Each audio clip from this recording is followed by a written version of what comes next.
గణపతి అక్కడ పెట్టేసి చెట్టు మొదట్లో పెట్టేసి అట్లా.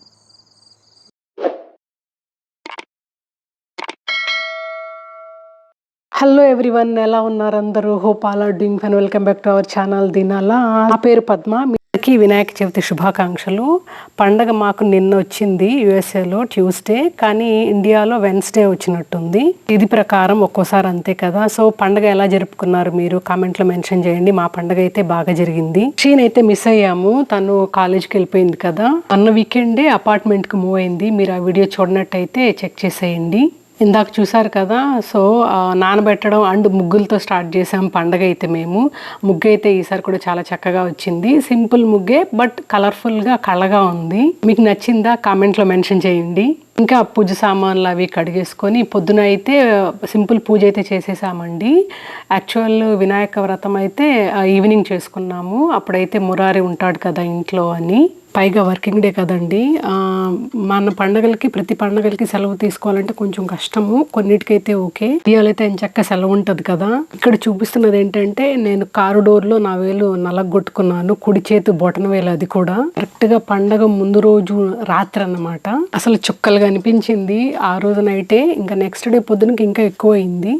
ఇప్పుడు ఎడం చేయి అన్నా పర్లేదు, లేకపోతే కుడి చేతిలో వేరే వేలైనా పర్లేదు, కానీ బొటన వేలు అయ్యేటప్పటికి అబ్బో నైవేద్యం చేయడానికి కానీ ప్రతి దానికి చాలా ఇబ్బంది అయిపోయింది. సో బేసిక్గా ఇవాళ ఏంటంటే కుడుములు, ఉండ్రాళ్ళు, పూర్ణం కుడుములు అండ్ పులిహోర పాయసం చేయబోతున్నాను అనమాట. ఫస్ట్ అయితే పూర్ణం కుడుములకి పూర్ణం తయారు చేసుకున్నాను. కోకోనట్ బెల్లంతో ఒక పూర్ణం తయారు చేసుకున్నాను అనమాట. అది పక్కన పెట్టేసి దాని తర్వాత ఇంకా కుడుములకి ఉండ్రాళ్ళకి పెట్టేసుకున్నాను. ఇంట్లో ఏంటంటే పూర్ణం కుడుములు అయితే బాగానే సేల్ అవుతాయి, ఇంక్లూడింగ్ నాకు కూడా ఫేవరెట్ అనమాట. ఇంకా బెల్లం కుడుములు కానీ ఉండ్రాళ్ళు కానీ కొంచెం కష్టము. కంపారిటివ్లీ బెల్లం కుడుములు బెస్ట్, ఉండ్రాళ్ళు మాత్రం ఇంకా అతి కష్టం మీద తినాల్సి వస్తుంది అందరూ. ఇంకా నేను ఒక్కదాన్ని తింటాను. సో అందుకనే క్వాంటిటీస్ అయితే కొంచెం కొంచెమే చేస్తున్నాను. మీరు ఇక్కడ చూస్తున్నట్టు ఫస్ట్ పులిహోరకి అన్నం పెట్టేశాను అన్నమాట పెద్ద కుక్కర్లో.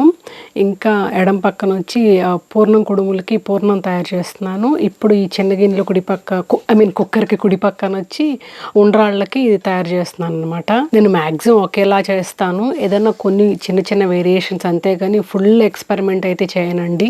ఇక మనకు టైం క్రంచ్ ఉన్నప్పుడు ఇంకా ఫటాఫట్గా అయిపోతుంది. వినాయక చవితి ఇండియాలో సెలబ్రేట్ చేసుకొని దాదాపు 15 ఏళ్ళు అవుతుంది. ఒక్క ఇయర్ మాత్రం చేసుకున్నాను, అంతకుముందు 7 ఏళ్ళు చేయలేదన్నమాట. ఇంకా టోటల్గా చెప్పాలంటే 20-21 ఏళ్లలో ఒక్కసారి మాత్రం ఇండియాలో ఉన్నాను వినాయక చవితికి. బాగా మిస్ అవుతాను నేను. అంటే ప్రతి పండుగని మిస్ అవుతాం అనుకోండి, వినాయక చవితి అని కాదు. కాకపోతే వినాయక చవితి ఏంటంటే ఇట్స్ ఎ మాస్ సెలబ్రేషన్ కదా. మనకి వీధి వీధికి పెట్టుంటారు కదా వినాయక మండపాలు. బాగా కోలాహలంగా గోలగోలగా బాగుంటుంది. అంటే 9 రోజులు కోలాహలంగా ఉంటుంది. ఫస్ట్ డే అయితే ఇంకా బాగా ఫెస్టివ్ తెలుస్తుంది. మా సైడ్ ఏంటంటే, అంటే మా ఇంట్లో కానీ మాకు తెలిసిన వాళ్ళ పరిధిలో ఏంటంటే ఆ రోజు సాయంత్రమే నిమజ్జనం చేస్తాం అన్నమాట. సో అంటే నేను చెప్పేది పెళ్ళికి ముందండి. ఇంకా అప్పుడే కదా ఉండింది వినాయక చవితికి ఇండియాలో మ్యాక్సిమం. పెళ్ళి అయ్యాక ఒక్క వినాయక చవితి ఉన్నాను ఇండియాలో, or 2 at the max. So మధ్యాహ్నం లోపలే పూజ అయిపోయేది. ఇంకా సుష్టిగా భోంచేసి ఒక నాప్ తీసుకొని లేసేవాళ్ళం. మళ్ళీ సాయంత్రం మా అమ్మ ఇంకో రౌండ్ పూర్ణం కుడుములు అండ్ గారెలతో పొట్ట నింపేసేది. అన్నట్లు చెప్పడం మర్చిపోయానండోయ్, మా సైడ్ ముఖ్యంగా పప్పు బెల్లాలు కూడా పెడతారు, ఆల్సో గుగ్గుళ్ళు. పప్పు బెల్లాలంటే ఈ బొరుగులు ఉన్నాయి కదండి, బొరుగుల్లో బెల్లము అండ్ తినే శనగపప్పు, అంటే మంచినగపప్పు అని కూడా అంటారు కొన్ని ప్లేసుల్లో. ఇవి కలిపి అది ఒక నైవేద్యము. అండ్ దాంతోపాటు గుగ్గుళ్ళు, ఆ 2 ముఖ్యమైన నైవేద్యాలు అనమాట ఈ కుడుములు ఉండ్రాళ్లతో పాటు. ఇంకా సాయంత్రము నైవేద్యం గుగ్గుళ్ళు ఏదో ఒకటి పెట్టేసి ఇంకా కలెక్ట్ చేసుకోవడానికి వస్తారు కదా, విగ్రహాలు కలెక్ట్ చేసుకునేడానికి వస్తారు ఇంటింటికి. వాళ్ళకన్నా ఇచ్చేస్తాము, లేకుండా అంటే మేమే తీసుకెళ్ళి వీధి చివర మండపాలు పెట్టుంటారు కదా, అలాంటి చోట పెట్టేసి వస్తామన్నమాట. అంతకుముందు ఏంటంటే ఇప్పుడు టౌన్లలో ఎక్కడ ఉంటాయండి బావులు, ఊళ్ళలో అయితే ఉంటాయి, కానీ ఎక్కడ బావులు ఉంటాయో అక్కడికి తీసుకెళ్ళి మేమే, అంటే ఒక 2-3 ఫ్యామిలీస్ అలా కలిసి తీసుకెళ్ళి ఆ బావుల్లో నిమజ్జనం చేసి వచ్చేవాళ్ళం. మేమున్న ఏరియాకి తిరుపతిలో అయితే కట్ట కింద ఊరు అని ఉండేదన్నమాట మా చిన్నప్పుడు. సో అక్కడికి వెళ్ళి కొన్ని ఫ్యామిలీస్ ఆ వీధిలో వాళ్ళు ఎలాగో వెళ్ళి అక్కడ వెళ్ళి నిమజ్జనం చేసేసి వచ్చేవాళ్ళము. ఇంకా గుర్తున్నాయి అన్నమాట మెమరీస్, నాస్టాలజిక్ మెమరీస్.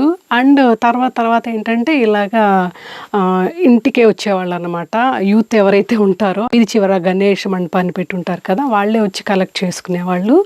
లేకుండా అంటే మేము తీసుకెళ్ళి ఆ మండపం దగ్గర పెట్టేసేవాళ్ళం అనమాట. పెద్దోళ్ళకి ఏమన్నా గోల అనిపించేదేమో అప్పుడు, మాకైతే బాగానే ఉండేది సరదాగా. సో అదైతే ఆ కోలాహలం అదంతా బాగా మిస్ అవుతున్నాము. కరెక్ట్గా స్కూల్ రీఓపెన్ చేసే టైం కదా, సో అది one of the main reason అన్నమాట. ఆ టైంకి ఇండియాలో ఉండడం చాలా కష్టం. సేమ్ విత్ దీపావళి హాలిడేస్కి. సంక్రాంతికి ఉండొచ్చు, అది కూడా పిల్లలంతా కాలేజీకి అలా వెళ్ళిపోతే ఇంకా అప్పుడు క్రిస్మస్ హాలిడేస్ కొంచెం ఎక్స్టెండ్ చేసుకొని సంక్రాంతికి అలా ఉండొచ్చేమో. అంటే అప్పుడు వాళ్ళకు కుదరాలి కదా కాలేజీలో, అంటే ఎగ్జామ్స్ అవి ఏమీ లేకుండా ఉంటే మళ్ళీ అదే రకమైన ప్రాబ్లమే. ఇప్పుడు స్కూల్తో ఎలా అయితే ప్రాబ్లం అంటున్నామో అప్పుడు కాలేజ్తో కూడా అదే ప్రాబ్లం వస్తుందేమో, బట్ చెప్పలేము. అయినా మన సంస్కృతి సాంప్రదాయాలు మనం యాజ్ లాంగ్ యాజ్ పాటిస్తున్నంత వరకు ఇండియానైతే మిస్ అవ్వమండి పెద్దగా. అంటే కొంచెం అయితే మిస్ అవుతాము ఎంత చేసినా కూడా. సో మీరు యుఎస్లో ఉండేవాళ్ళైతే మీరు ఎలాగా మిస్ అవుతున్నారు, మీ మెమరీస్ ఏంటి ప్రిసైజ్గా, మరీ ఎక్కువ రాయాలంటే కూడా కష్టం కామెంట్స్లో. సో ప్రిసైజ్గా చెప్పండి, అంటే బాగుంటుంది. ఇట్స్ టూ-వే కాన్వర్జేషన్ లాగా ఉంటుంది కదా, అందుకని.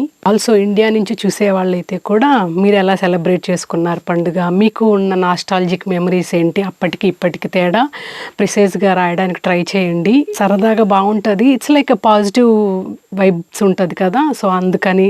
So back to the story ఇక్కడ. సో మొత్తానికి అన్నీ రెడీగా ఉన్నాయన్నమాట. ఇంకా ఆవిరి పెట్టేస్తున్నాను. ఈసారి ఇండియా వచ్చినప్పుడు ఒక స్టీమర్ లాంటివి తెచ్చుకోవాలి, అదైతే ఈజీగా ఉంటుంది. ఇడ్లీ కుక్కర్లో పెట్టచ్చు కానీ ఒక్కొక్క దాంట్లో ఎక్కువ పట్టవు, పైగా బ్రేక్ అయిపోతాయి అన్న టెన్షన్ ఉంటుంది. మళ్ళీ అవన్నీ కడుక్కోవడం పెద్ద తలనొప్పి అని.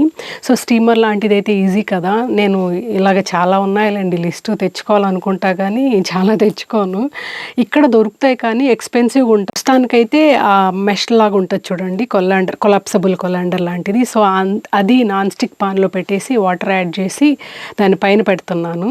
సో ఆ కొలాండర్, అదే కొలాప్సబుల్ కొలాండర్ కదా, దానిపైన ఇవన్నీ ఆవిరి పెడుతున్నాను. అలాగే మోదకాలు చేసే మోల్డ్ కూడా తెచ్చుకోవాలండి. నేను అది లేకుండా ఉండడం వల్ల ఇలా ఫోర్క్తో చేశాను ఏదో సింపుల్గా. ఇంకా అన్నీ అయిపోయాక నేను శారీ కట్టుకొని వచ్చే లోపల మా వారు ఇలాగా పెట్టేశారనమాట, తీసుకొచ్చి గణేశుణ్ణి మండపంలో, పూజా మండపము ఇంకా లోపల అంతా ఇంకా ఏం సెట్ కాలేదు, అన్నీ ఇలాగ పరిచి పెట్టుకొని ఉన్నాము. గరిక దొరికింది ఈసారి. అది చూస్తున్నారు కదా, ఆ గరిక $1 అంటే 85 రూపాయలు దాదాపు. అండ్ ఆల్సో పత్రి లీవ్స్ కూడా దొరికాయి, అవి కూడా కొంచెం ఎక్స్పెన్సివ్ అండి, గుర్తులేదు నాకు. దాంట్లో అన్ని రకాల పత్రులు ఉన్నాయో లేవో దేవుడికే తెలియాలి, ఎందుకంటే ప్యాకెట్ చూస్తే చాలా చిన్నగా ఉంది. అది దాదాపు 15 రూపాయలు అనుకుంటా, $15. ఇంకా పూజ అయితే మొదలైంది, నాతో పాటు మీరు కూడా చూసేయండి.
సో అలాగా మా పూజ అయితే చాలా బాగా జరిగిందండి.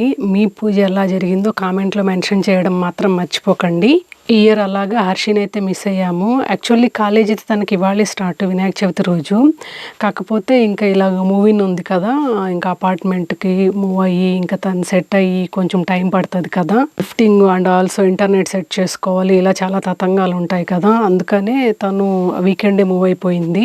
ఇంకా ఇప్పుడైతే నిమజ్జనం చేసే టైం వచ్చింది. అసలు చూస్తూ చూస్తూ నిమజ్జనం చేయబుద్ధి కాదు. 9 రోజులు పెట్టుకుంటే బాగుండు, కనీసం ఒక 3 రోజులన్నా పెట్టుకుంటే బాగుండు అనిపిస్తుంది. కానీ ఏం చేద్దాం. సో అలాగా గణేష్ని నిమజ్జనం కోసం తీసుకెళ్తున్నాము. మేము మా బ్యాక్ యార్డ్లోనే చేస్తాము. మన ఛానల్ని ఫాలో అయ్యే వాళ్ళకి తెలిసి ఉంటుంది. ఫస్ట్లో అయితే నేను హెల్ప్ చేశా, కానీ ఎందుకంటే అది ట్రిప్ అవుతుంది విగ్రహము. దాని తర్వాత మురారినే క్యారీ చేశాడు. ఎందుకో ఎప్పుడు ఈ పిల్లర్ మీదే నిమజ్జనం చేస్తాము. రిటైనింగ్ వాళ్ళకున్న పిల్లర్ అది. మామూలుగా ఎప్పుడు నేను వీడియో తీస్తుంటాను, మా వారు ఇవన్నీ చేస్తుంటారు. ఇవాళ ఫర్ ఏ చేంజ్ మా వారు వీడియో తీస్తున్నారు. సో నేను చేస్తున్నాను అన్నమాట. వెదర్ అయితే ఇవాళ నుంచే కొంచెం చల్లబడిందండి. మాకు చల్లగా ఉంది. ఎస్పెషల్లీ ఈవినింగ్ 5 నుంచే చల్లగా ఉంటుంది ఎక్కువగా. సో ఆ చిన్న బాస్కెట్లో మొత్తానికి నీళ్లు పట్టే కార్యక్రమం అయితే అయిపోయింది.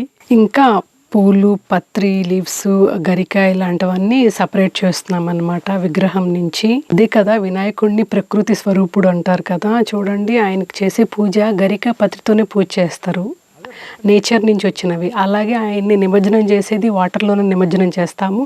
ఆయన విగ్రహం ఇట్ సెల్ఫ్ మట్టితోనే చేస్తారు కదా, అందుకే కదా ఆయన్ని ప్రకృతి స్వరూపుడు అంటారు. టు బి హానెస్ట్, చూస్తూ చూస్తూ అసలు నిమజ్జనం చేయాలనిపించలేదు. కాకపోతే ఇంకా తప్పదు మరి.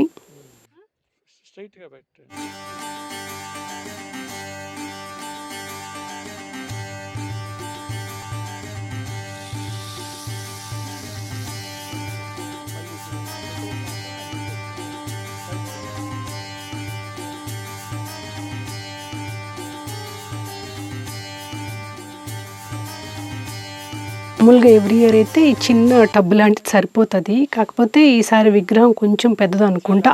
లేకపోతే ఆయనకే మమ్మల్ని వదిలిపెట్టి వెళ్ళడం ఇష్టం లేదేమో, సరిపోలేదు వాటర్, మళ్ళీ నీళ్ళు పడుతున్నాము. నెక్స్ట్ టైం ఇంకొంచెం పెద్ద సైజు టబ్ లాంటిది చూడాలి. ఇంకా నిర్మాల్యాలు అంటే పువ్వులు, పత్రి మొదట్లో పెడుతున్నాము. ఆయన గణపతి, ఆయన పసుపు గణపతి అక్కడ మొదట్లో పెట్టేసి. నాకు గుర్తు చిన్నప్పుడైతే ఏంటంటే ఆ పసుపు గణపతి చేస్తాం కదా పూజలకి, వ్రతాలకి, అది అమ్మ ఒంటికి రాసుకునేది. అది చాలా మంచిది అని కూడా విన్నాను ఎక్కడో విన్నాను. అది యాక్చువల్లీ వినాయకుడికి అత్యంత ప్రీతిపాత్రమైనదంట. ఎందుకంటే ఆయన పసుపు గణపతిని పార్వతీదేవి అమ్మ చేసింది అలాగే కదా. ఇది ఎకో ఫ్రెండ్లీ వినాయక విగ్రహం అవడం వల్ల అసలు వితిన్ 1 అవరే కరిగిపోయారండి ఆయన. Till next time Ganpati Bappa Morya అంటూ మళ్ళీ ఇన్వైట్ చేద్దాము. నేను కూడా ఈసారి నుంచి అలాగే చేద్దాం అనుకుంటున్నాను పసుపు గణపతితో.